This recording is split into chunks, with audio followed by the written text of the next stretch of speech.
입니다.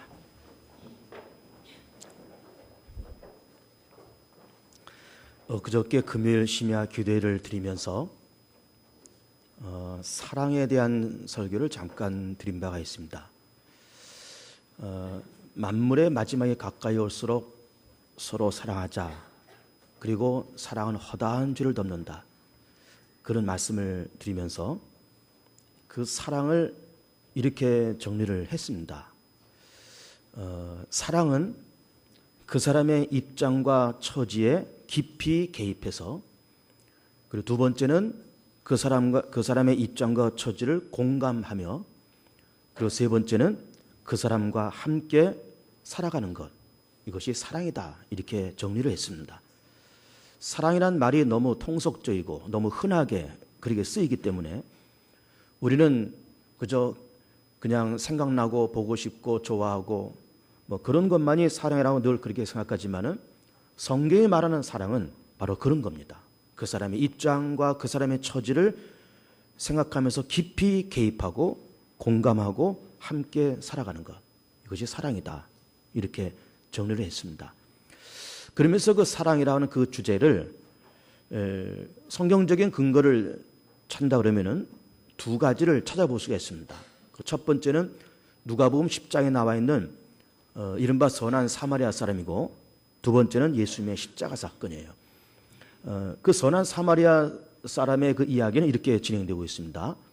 어떤 사람이 예루살렘에서 여리고로 내려가다가 강도를 만납니다. 그러면서 물건을 다 빼앗기고 이 강도들이 그 사람을 때려서 거반 죽게 되었다 했습니다. 그래서 길에 내버려졌습니다. 이 사람은 그냥 방치하면 죽을 수도 있습니다. 거기에 세 종류의 사람들이 지나갑니다. 첫째는 레위인, 두 번째는 제사장, 세 번째는 사마리아 사람이 지나갑니다. 레위인은 이스라엘의 집합 가운데 한 집안 내고 성전에서 일을 하는 그런 사람들입니다. 우리로 말한다 그러면 교육자도 가능하고 교회 직원들, 이런 사람들입니다. 교회에서 일하고 교회에서 녹을 받아서 사는 사람들, 이 사람들이 레위 사람들이죠. 그 사람들이 가면서 그렇게 강도 만난 사람을 보았지만 그냥 지나갔다는 것이고, 두 번째 제사장이 지나갑니다. 제사장은 요즘 말하면 목사, 전도사 이런 사람들이겠죠. 그런 사역자가 지나가다가 그 강도 만난 사람을 그냥 지나쳤다는 겁니다. 그 다음에 세 번째 사람인 사마리아 사람이 그 사람을 쳐다보면서 그 사람을 불쌍히 여기면서 강도 만나서 빼앗기고 거반 죽게 된 그 사람의 그 입장과 처지 속에 깊이 개입하죠. 그리고 그 사람의 그 아픔과 공감하고, 그리고 그 사람과 함께 살아갑니다. 이 사마리아 사람이 그 사람의 상처를 기름을 붓고 포도주를 부으면서 그 상처를 응급처치를 한 다음에, 그래서 그 사람을 짐승에 태워서 주막까지 가서 거기다가 하룻밤을 재우고, 그러면서 이 강도 많은 사람과 하룻밤을 같이 지냅니다. 그러면서 성경을 보면은 그 이튿날 이렇게 말씀이 기록되고 있어요. 그 이튿날 그 주인한테 2데나리온을 주면서 이 사람을 고쳐달라, 이 사람을 간호하면서 드는 비용을 다 이렇게 하고, 혹시 더 여비가 들면 내가 오는 길에 그 여비를 내가 더 주겠다, 그러면서 길을 떠났다는 겁니다. 그러면서 이 선한 사마리아 사람의 이야기가 그렇게 누가복음 10장에 기록되어 있는데, 사마리아 사람이 도대체 누굴까, 이게 궁금한 겁니다. 강도 만난 사람은 예루살렘 사람이고, 그리고 그것을 지나간 사람은 사마리아 사람이에요. 예루살렘과 사마리아는 무엇일까, 어디일까? 이스라엘 나라가 주전 900년경에 남부로 갈라집니다. 그러면서 북왕조의 이름은 이스라엘, 남왕조의 이름은 유다, 이렇게 이름을 붙입니다. 그러면서 북왕조의 수도는 사마리아고 남왕조의 수도는 예루살렘이에요. 그래서 사마리아 사람, 그 말은 북왕조 사람, 그 말이고, 예루살렘 사람이다, 이 말은 남왕조 유다 사람이다, 그런 이야기인 거예요.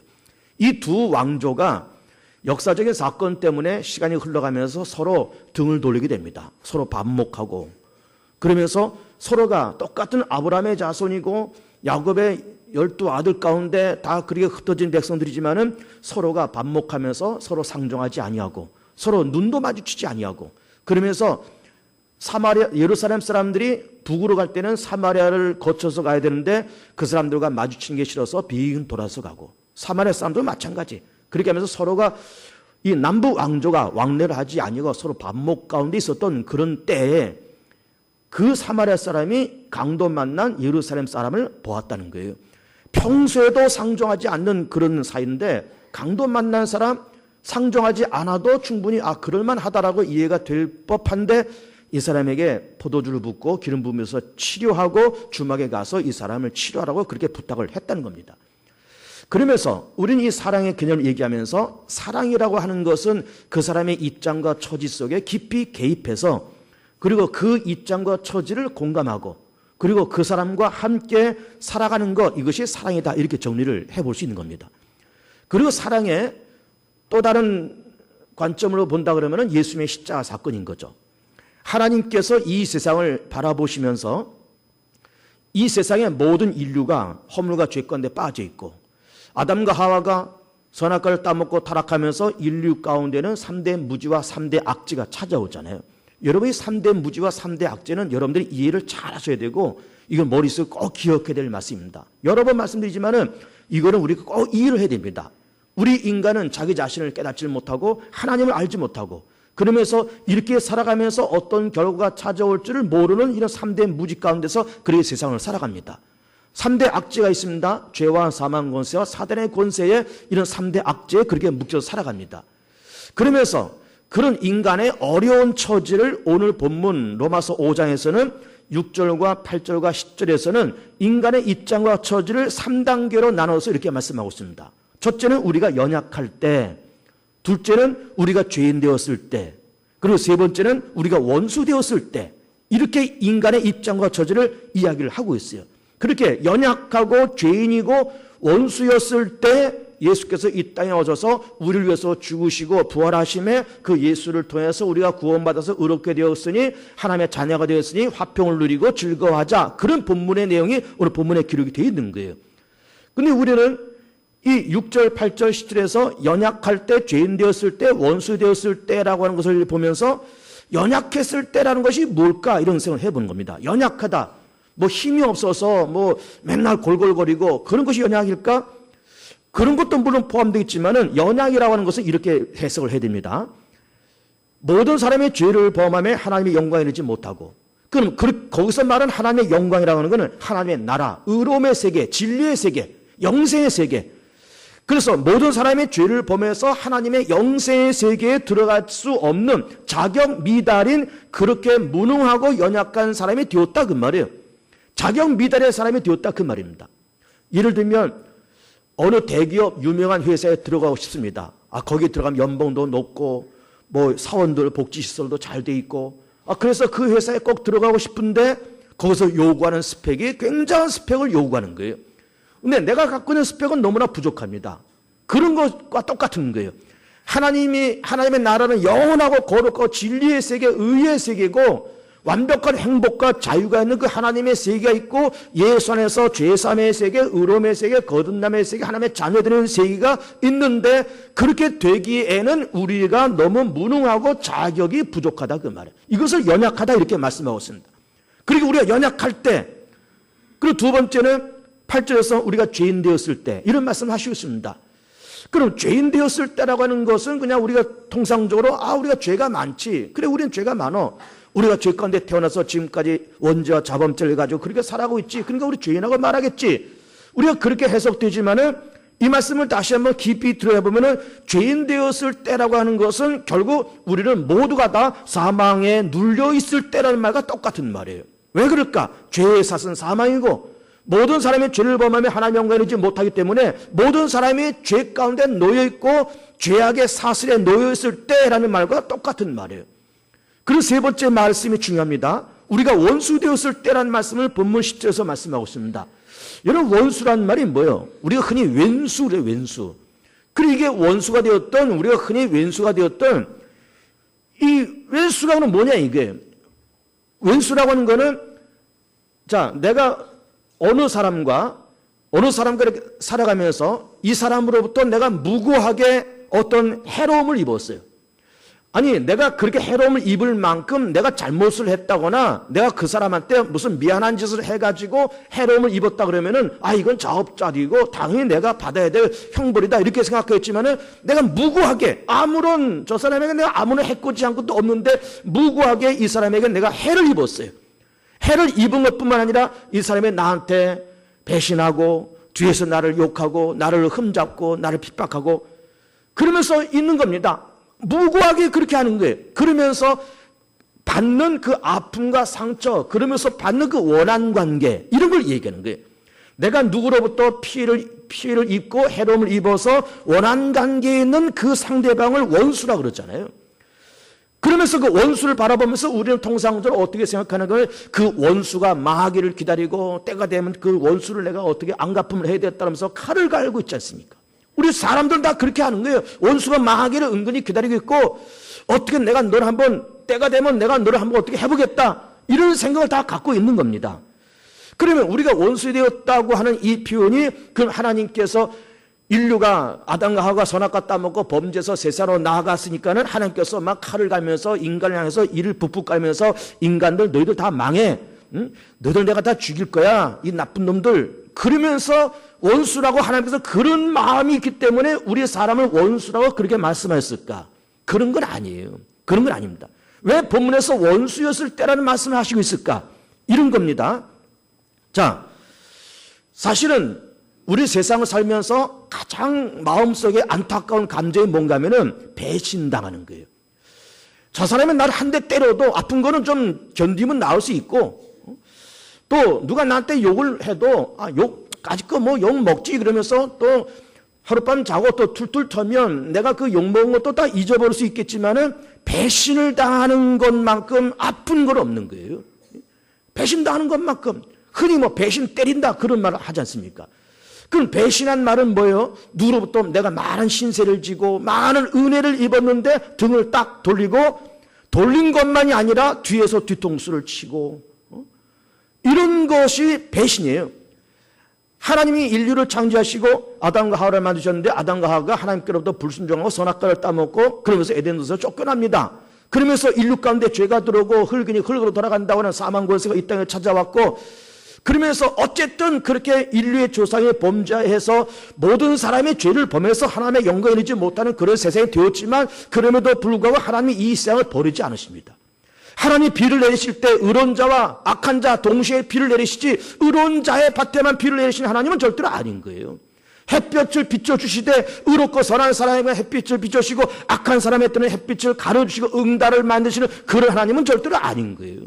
어쨌든 인류가 범죄해서 에덴 동산을 내어 쫓김을 당하기는 당했지만 그럼에도 불구하고 하나님은 우리 모든 인류가 살아갈 수 있게끔 먹고 살 수 있게끔 모든 여건을 하나님께서 다 마련해 주십니다. 다 마련해 주세요. 그런데 그럼에도 불구하고 우리 인류가 좀 하나님 앞에 감사하고 이 모든 것이 다 하나님의 은혜다라고 그렇게 여기면서 감사하면서 그 은혜를 기억하면서 그렇게 사느냐라면 그렇게 살지 않습니다.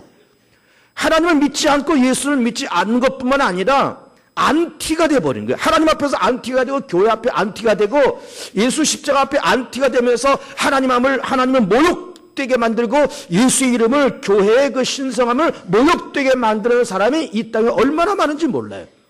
그야말로 하나님 앞에 배신을 때리는 거죠. 그래서 하나님께서 아담과 하와가 그렇게 선악과 따먹고 에덴에서 내쫓고 모든 인류가 하나님의 은혜 가운데 살고 있음에도 불구하고 그 은혜를 깨닫지 못하고 하나님 앞에 예수 앞에 그리고 교회 앞에 그렇게 배신을 때리고 있는 인류를 바라보면서 당하는 그 아픔과 섭섭함과 그 배신감 그런 걸 얘기하는 겁니다. 그런 걸 얘기하는 거예요. 섭섭함. 그 하나님께서 인류를 바라보시면서 너무너무 섭섭한 거예요. 노아 홍수 시대 하나님께서 세상 만드신 것을 사람 만드신 것을 후회하면서 죄악의 세상에 관용하고 비로 세상을 심판하시면서 하나님께서 사람 만드신 것을 후회하셨다 그랬습니다. 그 후회가 뭘까? 섭섭함을 얘기하는 거예요. 인류를 바라보면서 너무너무 섭섭한 거예요. 그리고 배신하는 인류를 바라보면서 너무너무 섭섭한 거예요. 그리고 우리 세상 살면서 힘든 것도 견딜 수 있고 아픈 것도 견딜 수 있고 조금 돈을 벌려고 애를 썼지만 돈이 잘 안 벌리는 것도 우리가 참고 견디면서 갈 수 있겠지만은 섭섭함과 누구로부터 배신을 당하는 거는 이건 견딜 수 없는 아픔인 겁니다. 그런데 하나님에게 그런 아픔의 감정이 있었다는 것을 원수 되었을 때라고 이렇게 표현하고 있습니다. 사랑이라고 하는 것을 세 가지로 제가 말씀드리는 겁니다. 그 사람의 입장과 처지에 깊이 개입하고 공감하고 같이 가는 것. 그러면 우리 인간의 입장과 처지가 무엇이기에? 연약하고 죄인 되었을 때, 원수 되었을 때 그런 입장과 처지에 있는 우리 인간 속에 하나님은 그럼에도 불구하고 깊이 개입하십니다. 깊이 개입하세요. 개입하셨다는 말씀이 뭘까? 아담과 하와가 죄를 범해서 내쫓겼지만은 이 세상에 죄가 가득하고 모든 인류가 하나님 앞에 섭섭함을 드리고 하나님을 배신했지만 그래도 하나님은 이 세상을 버리지 않으시고 이 지구 땅을 버리지 아니하시고 70억 인류를 버리지 아니하시고 악한 자라 그럴 자도 죄가운데 빠지는 그런 백성이라 그럴 자도 하나님 앞에서 예수 앞에서 교회 앞에서 안트라 그럴 자도 그 사람들로 하여금 먹고 살 수 있게끔 다 만들어 가십니다. 왜 그러실까? 하나님께서 깊이 개입하시기 때문에 그래요. 그렇게 연약하고 죄인이고 원수된 그런 인류에게 깊이 개입하시고 그러면서 깊이 개입하시는 결정적인 사건이 바로 예수님의 십자가 사건이에요. 예수께서 이 땅에 오시는 사건, 예수님이 이 땅에 오신 하나님의 아들이고 동시에 하나님이시잖아요. 죄 가운데 빠져있고 연약하고 원수라고 불림을 당할 만한 인류 세계에 하나님이 직접 개입하시잖아요. 그러면서 인류와 함께 33년을 살아가시잖아요. 공감하시잖아요. 병든 자를 공감하시고 역한 자를 공감하시고 배고프고 눌리고 소외당한 자를 공감하시고 그들을 치료하고 위로하고 격려하고 힘주고 소망 주시면서 그러면서 그들과 함께 33년을 살아가시잖아요. 그리고 마지막 3년 동안의 공생을 그렇게 살아가시잖아요. 예수님께서. 뭐 그래 예수님의 3년 동안의 33년 동안의 삶과 특별히 마지막 3년 동안의 공생의 삶이 행복하고 유복하고 참 자유스럽던 그런 생활은 절대로 아니었습니다. 병든 자와 함께 하시고 가난한 자, 못 먹는 자, 헐벗은 자, 소외당한 자 그들과 함께 하시고 그들을 찾아가시고 그들이 찾아오면 다 고치시고 위로하시고 격려하시고 그러면서 그렇게 연약하고 죄 가운데 빠져있고 원수 가운데 빠져있는 인류의 그 입장과 처지 속에 깊이 개입하시고 공감하시고 함께 살아가셨던 거예요.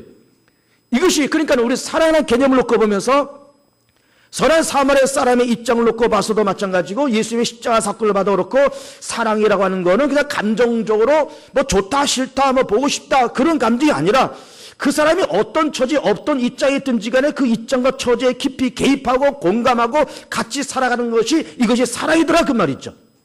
사랑이더라.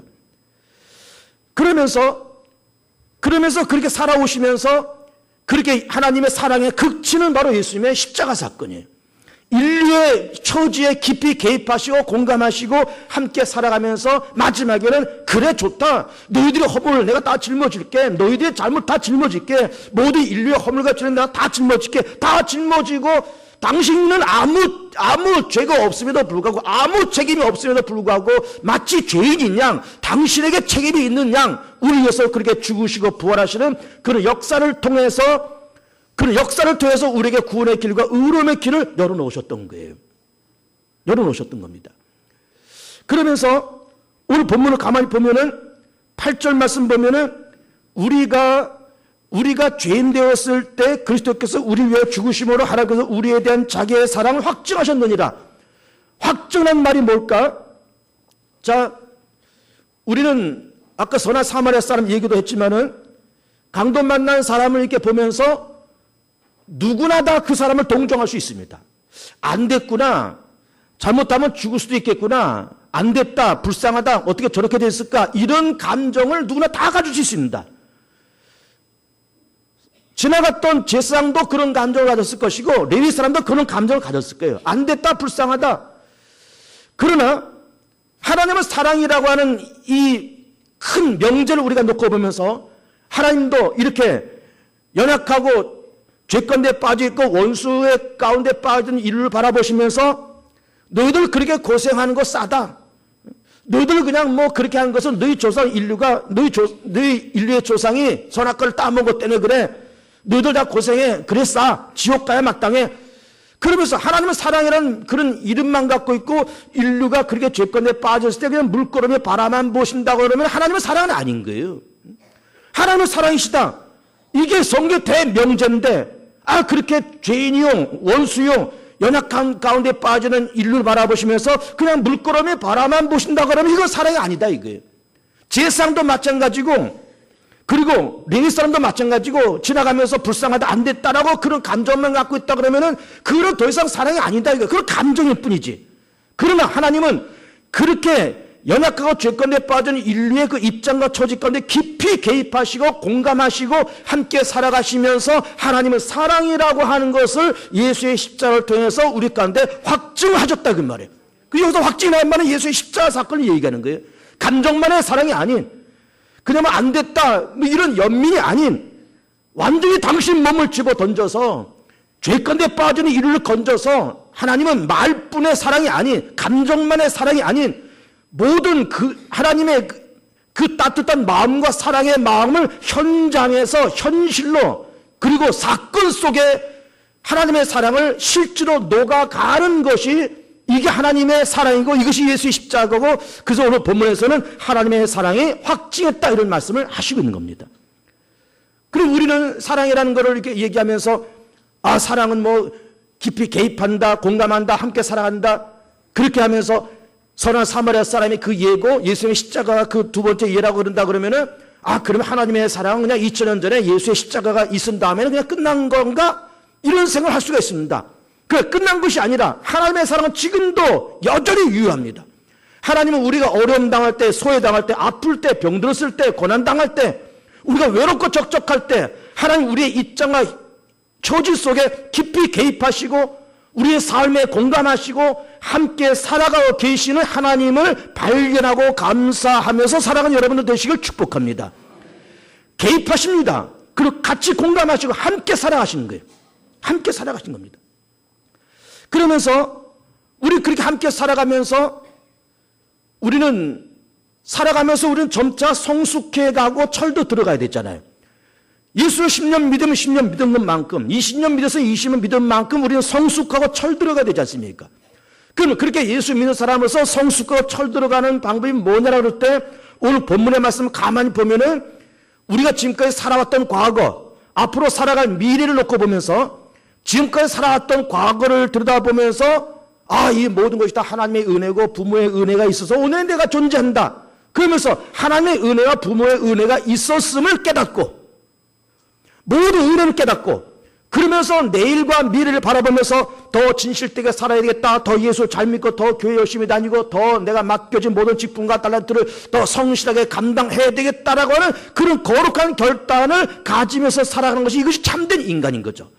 과거를 바라보면서 깨닫고 미래를 바라보면서 거룩한 결단을 갖고. 자 보세요. 우리 지금까지 살아오면서 적어도 나이가 이렇게 들고 우리 가정을 꾸리고 아이들도 우리 밑에서 열심히 크고 있습니다. 손주 손녀들도 다 자라고 있습니다. 그러면서 오늘의 내가 있기까지 부모의 눈물과 땀이 있고 할머니 할아버지의 눈물과 땀이 있고 하나님의 은혜가 있고 예수 그리스도의 십자가가 있고, 그런 은혜가 과거에 있었기 때문에 오늘의 내가 존재하는 거지, 내가 어느 날 덜커도 여기 서 있는 것은 아니다 이 말이에요.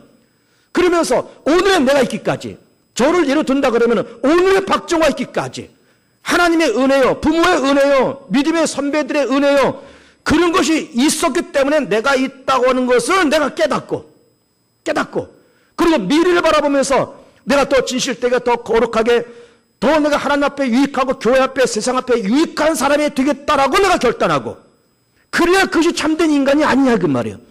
과거를 바라보면서 은혜를 깨닫고 미래를 바라보면서 거룩한 결단을 깨닫고 거룩한 결단을 내가 그렇게 설립하고 그렇게 살아갈 때 성숙한 사람이 철든 사람이 아니겠냐 그 말이에요.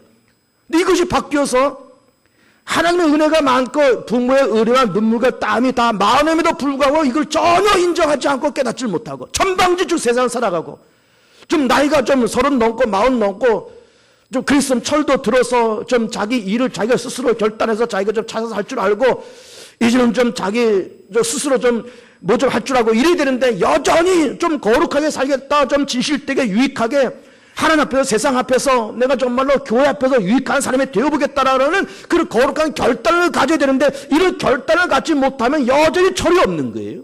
여전히 성숙함이 없더라 그 말이에요. 그리고 우리는 하나님께서 우리의 입장과 처지를 깊이 개입하시고 공감하시고 함께 살아가신다고 했습니다.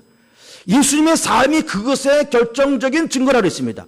그러면 그렇게 하나님의 은혜가 있으면 예수께서 나를 위해서 죽으셨다는 역사적인 사실이 분명하다 그러면은, 내가 예수님 때문에 죄사함 받고 하나님의 자녀가 된 것이 분명하다 그러면은, 내가 과거에 예수님의 십자가 사건을 깨닫고 하나님의 은혜가 있음을 깨닫고 부모의 은혜가 있음을 깨닫고 그리고 내일과 미래를 바라보면서 거룩한 결단을 가지면서 살아가는 것이 정상이더라 그 말이에요. 그런데 거룩한 결단을 가지고 그렇게 살아가면서 예수 믿어서 하나님의 은혜다, 뒤를 바라보면서 하나님의 은혜였다, 또 앞을 바라보면서 결단하자, 이런 말씀 드리는 겁니다. 그런데 거룩한 결단을 갖고 막 세상 앞에서 유익한 사람이 되고 예수 열심히 믿고 좀 우리가 진실되게 살아보자라고 그렇게 살아가지만 우리 앞에 항상 좋은 일만 있는 것은 절대로 아닙니다. 좋은 일만 있는 것은 아니에요. 환난도 있을 수 있습니다. 그리고 환난이 있는 가운데서 오늘 본문에서는 뭐라고 말씀하고 있는가는, 환난이 있지만 환난 가운데 인내하고, 인내하면 연단받고, 연단받으면 소망이 이루어진다, 이 말씀 하시고 있습니다. 환난 가운데 인내는 연단은 소망, 환인연소, 그렇게 외우시길 바랍니다. 환인연소. 그러니까 우리가 거룩한 결단을 가지고 그렇게 살아가지만은 환난도 있더라 이 말이에요. 그리고 환난 속에 인내하자. 인내하니까는 믿음의 사람은 연단되니까는 우리가 바라보는 소망이 이루어지더라 그 말이에요. 그래서 우리가 바라보는 소망이 우리를 부끄럽게 하지 않는다는 말씀 하시고 있습니다. 그 말씀이 어디 있는가 하면은 3절 4절 보면, 다만 이뿐 아니라 우리가 환난 중에도 즐거워하나니 이는 환난은 인내를, 인내는 연단은 소망을 이룬 줄 알미로다. 소망이 우리를 부끄럽게 하지 않으면 우리에게 주신 성령으로 말미암아 하나님의 사랑이 우리에게 분바가 되느니, 소망이 우리를 부끄럽게 하지 않는다는 거예요. 이게 무슨 말일까? 이게 무슨 말일까? 내가 예수 믿어서 나중에 하나님의 나라에 들어갈 것이고, 하나님의 심판대 앞에서 나를 기쁘는 나를 영접해 주실 것이고, 하나님의 나를 영생 복락의 그 나라에서 나를 살게 만들고 가실 것이고, 이게 소망인 거예요. 하나님의 나라, 의의 세계, 믿음의 세계, 진리의 세계, 이게 소망인데, 그걸 바라보면서 살아가고 있는데 그 소망이 부끄럽지 않다는 말은, 그 소망이 확실하게 우리의 삶 속에 이루어지더라 그 말이에요. 그 소망이 이루어지더라. 하나님의 나라가 정말로 내 삶 속에 이루어지고 의롭게 되고 진실되게 되고 거듭나고 하나님의 자녀가 되고 천국을 상속받는 그 소망이 이루어지더라. 그래서 부끄럽지 않더라 그 말이에요. 부끄럽지 않더라 그 말이에요. 예수 안 믿는 불신자들이 그렇게 말할 수 있습니다.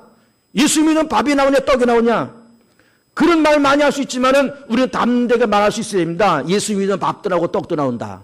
우리 담대하게 말할 수 있어야 되고, 예수 믿으면 전당도 간다. 우리 담대하게 말해야 됩니다. 근데 우리는 예수 믿어서 밥도 나오고 떡도 나오고 예수 믿어서 전당 간다 라고 하는 그 우리 내뱉은 말이 절대로 부끄럽지 않더라 그 말이에요. 왜? 이루어지니까. 그게 확실하니까. 부끄럽지 않더라 그 말이에요. 부끄럽지 않더라 그 말이에요. 그래서 우리는 이 로마서 5장 말씀 보면은, 우리가 우리의 입장과 처지 속에 하나님께서 개입하신다, 공감하신다, 함께 살아가신다. 그것이 2000년 전 십자가를 통해서 그렇게 되어졌고 지금도 그렇더라, 이런 말씀 드리는 겁니다. 그러면서 우리가 점차 우리가 성숙하고 처리되기 위해서는 과거를 바라보면서 하나님의 은혜를 깨닫고 미래를 바라보면서 거룩한 결단을 갖자. 그런데 환난도 있다. 그런 환난이 있지만 인내하자. 인내하면 연단받고 소망이 이루어진다. 이런 말씀을 하고 있는 겁니다. 그러면 결론적으로 말하면 우리 인생의 마지막은 어떻다는 거예요? 우리 인생의 마지막은 해피엔딩이라는 거예요. 해피엔딩이라는 거예요. 그런 해피엔딩이 있으니까는 참을 수 있지 않냐, 이 말씀을 하시고 있는 겁니다. 그런 해피엔딩이 있으니까는 우리가 좀 힘들지만 기다리면서 살 수 있지 않냐, 이 말씀을 하시고 있는 거예요. 환난이 있다. 그리고 해피엔딩이 있다. 이게 인내하자. 왜? 해피엔딩이 있으니까. 연단 받자. 왜? 해피엔딩이 있으니까. 그리고 그 소망이 절대로 우리를 부끄럽게 하지 아니하면 그 소망이 반드시 이루어지니까. 해피엔딩이니까 모든 걸 다 합력해서 선이 되고 좋은 결과가 올 거니까 좀 참을 수 있지 않냐, 좀 기다릴 수 있지 않냐, 그런 말씀을 하시고 있는 거예요. 조금 더 기다릴 수 있지 않냐, 1년, 2년, 10년, 20년, 한평생 참을 수 있지 않냐 이 말이에요. 견딜 수 있지 않냐 이 말이에요. 왜? 내가 바라보는 소망이 부끄럽지 않게 하기 때문에, 절대로 부끄럽지 않기 때문에.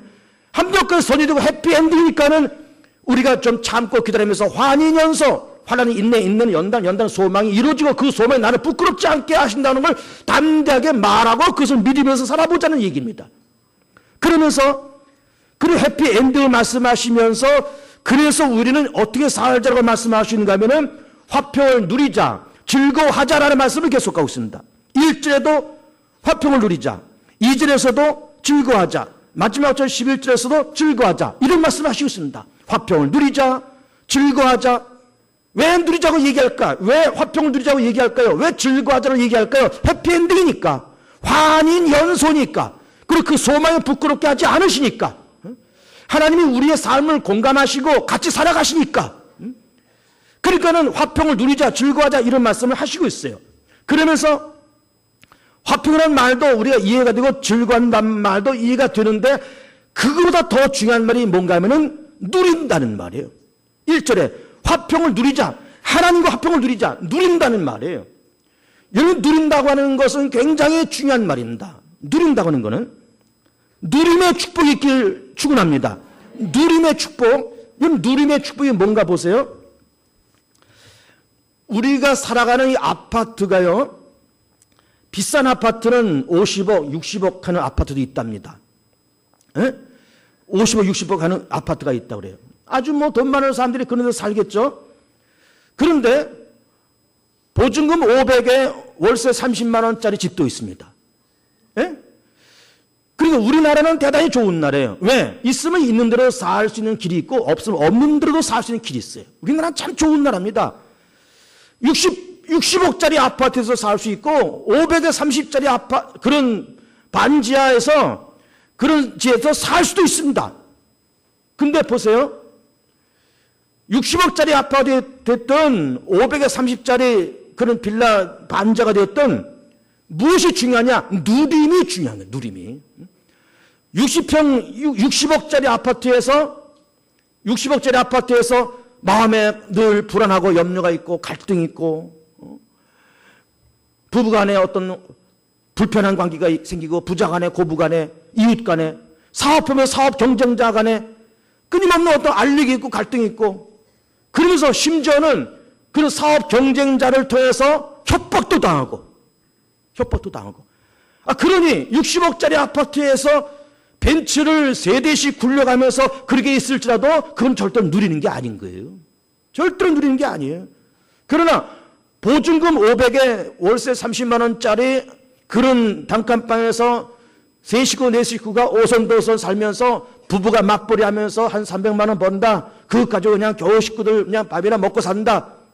그러면서 그 가족 안에 기쁨이 있고 즐거움이 있고 예수 믿는 소망이 있고 하나님의 그들과 함께 하시는 임마들이 있고 그러면 거기가 천국 그것이 누리는 거예요. 그게 누리는 겁니다. 그러니까는 누림이라고 하는 거는 환경이 문제가 아니고 내가 예수 믿어서 구원받았고 어떤 환경 속에서도 적응하고 불편함이 없고 하나님이 함께 하시고 앞으로 내가 소망이 이루어지면서 그 소망이 부끄럽지 않고 내 인생이 가면서 마지막에 해피엔딩이 된다는 것을 바라보면서 기쁨을 누리고 즐거움을 누리고 화평을 누리면서 사는 것이 이게 행복이고 이것이 복음이고 이것이 하나님의 축복인 겁니다. 그런 누림의 축복이 있길 축복합니다. 누림의 축복.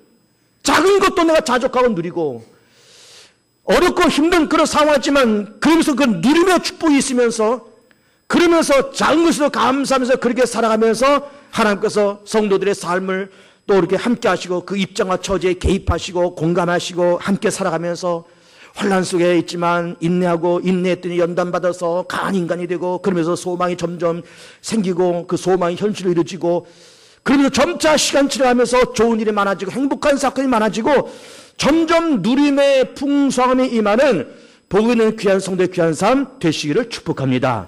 할렐루야. 우리 시간을 합심해서 주 한번 외치고 간절하고 뜨거운 마음으로 합심해서 기도하면서 주님 우리에게는 이제 해피엔딩이 있을 줄 믿습니다. 누림의 복이 있기를 원합니다. 우리 주 한번 외치고 간절한 마음으로 기도하겠습니다.